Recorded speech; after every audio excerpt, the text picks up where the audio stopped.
Hey guys, No Name Trapper here. Today's video is going to be about what I'm looking for when requesting permission to trap for canines. Like, what am I looking for on that property? This is from my perspective. Here in Iowa, we can trap the roe. I don't have to worry about this too much, but I know some of you guys do. So if this information helps somebody out, that's what it's there for. Alright guys, so let's just say this is your plain Jane field. There's nothing going on in this field. Let's just say it's, crops, it's flat.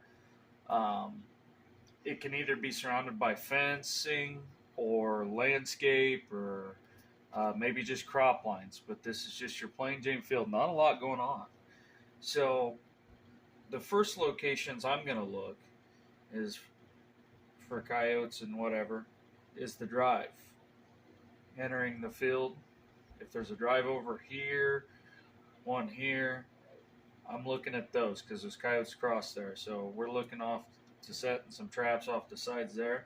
But then the second location on this flat boring field is the corners. Okay. So even if you have nothing going on a piece of land, you can make it happen. And a lot of these coyotes and stuff, if you've got a neighboring property on either side, they're still going to cross it. Instead of going all the way around, they'll still cut across this field. So you got to find a feature, and if it doesn't have a feature, you just got to think the way these animals travel down fence lines or in the corners. I really like corners and drives. So this is the boring piece. It still has some potential. Alright guys, this is a different scenario. You still got your drive. Like I told you, I like the corners. Those are good locations. Now let's say this field has what appears to be not a lot going on, but something. Let's say it's got a low spot over here, not a creek, but a low spot, and the farmer's got just a couple terraces up here, right? So this spot actually now offers a lot of potential. First off, you've got set locations. Here on each side, you can set multiple spots. If it has another crossing across it, you can set that like a drive or something going across. And then also your terraces, boom, you can be setting all these corners of your terraces, right? So these are just some example spots and some options for this, right? So now let's change the scenario again. Let's make this a creek. Okay, now this is a creek, and let's say there's some timber back in here. Now all of a sudden, this is a priority line.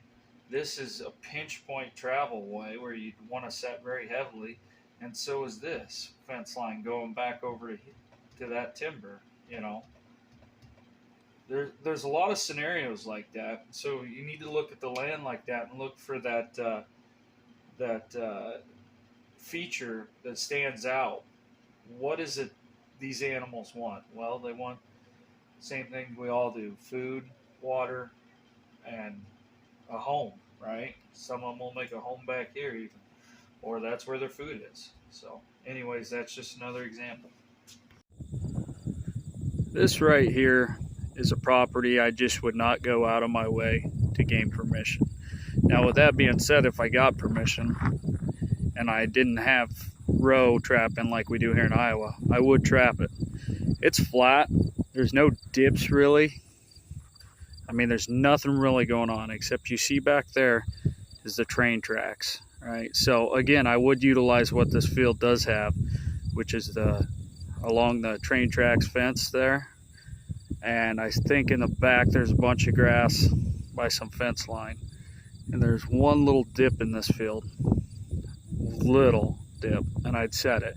But nonetheless, guys, I would not go out of my way to seize or to go after permission for this field here.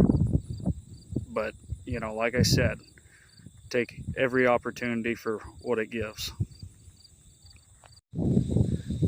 This here is what I'd consider a very desirable location to trap. You see here on this side, we have a creek system with trees.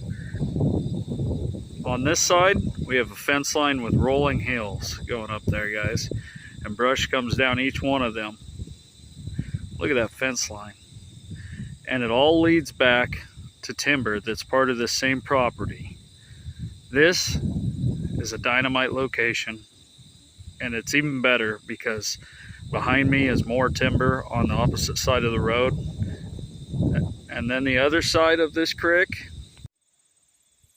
has all this going on. This is the creek system right here with the trees. There's dips up there, and it all leads to the timber back there. Sorry the corn's not out, guys, just not that time yet. But nonetheless, this is the other side of that property, and with those rolling hills and those draws up there, all leading to this, it's a great location.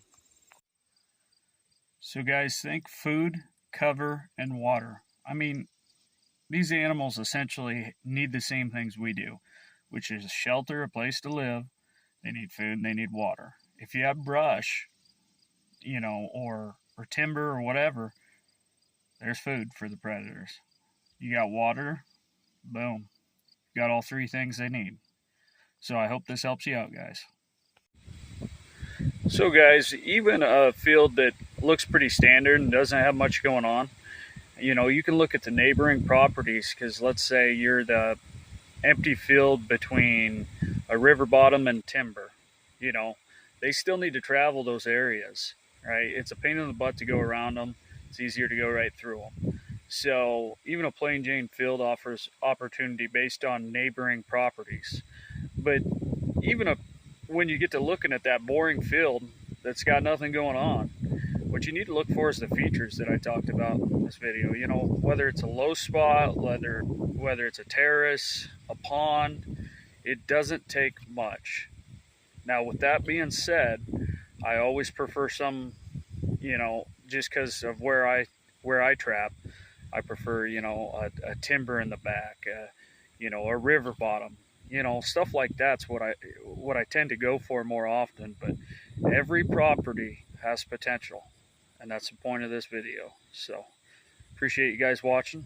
Please hit like and subscribe. Tight chains, friends.